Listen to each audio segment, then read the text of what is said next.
और पूरे संघ के प्रवास में सारे कार्यकर्ता गांव-गांव जैसे बताया कि हम नहीं पहुंचे, वहां पहुंचना चालू किए हैं, कोशिश कर रहे हैं सब लोग पहुंचने की। और ये कार्यक्रम होगा, बोलने का मौका मिलेगा, उसकी भी तैयारी नहीं थी।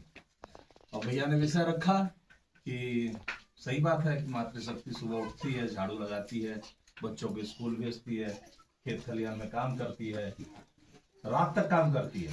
और घर का अंतिम व्यक्ति जब तक खाकर ना सो जाए, जब तक अंतिम पुरुष खा के ना सो जाए, उसके बच्चे खा के ना सो जाए, उसके बाद ही वो सोती है।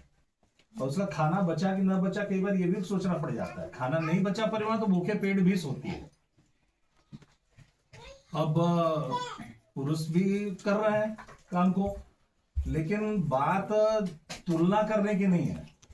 बात यह है कि प्रकृति ने बनाया, और प्रकृति ने बनाया तो माँ को सबसे ज्यादा ताकत दी। माँ को वो ताकत दी कि माँ जब गर्भवती होती है तो 9 महीने एक पिंड को अपने पेट में लेकर चलती है। बोला जाए तो कोई भी पुरुष अपनी तोंद के सिवा 1.5 किलो का पिंड बांध के अगर 9 महीने चल के दिखा दे तो नहीं हो सकता, क्योंकि प्रकृति ने बनाया ही नहीं उसको उस हिसाब से कि आप लेके चल सकते हो।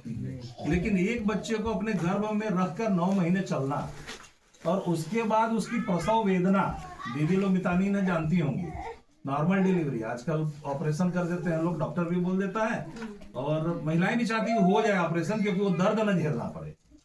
लेकिन आज भी ग्रामीण क्षेत्रों में और भी जगहों पे नॉर्मल डिलीवरी में अगर उस प्रसव वेदना को झेलना पड़ जाए तो साइंस भी कहता है उस वेदना को पुरुष नहीं झेल सकता, उसके लिए पुरुष बना ही नहीं है।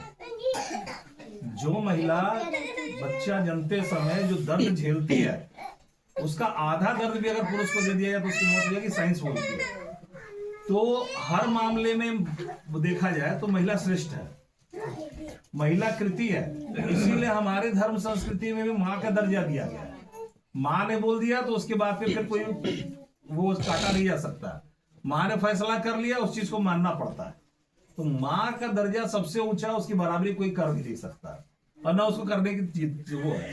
कंपैरिजन नहीं करना चाहिए, एक दूसरे की तुलना भी नहीं करनी चाहिए, क्योंकि जो चीज महिलाओं को सबसे ज्यादा अगर किसी ने वो दिया, हमारे धर्म में भी देखिएगा तो सीताराम, राधा कृष्ण, पहले माता का नाम आता है, बाद में ही पुरुष का नाम जोड़ा जाता है। कहीं भी राम सीता नहीं बोला जाता है, कृष्ण राधा नहीं बोला जाता है, राधा कृष्ण सीताराम।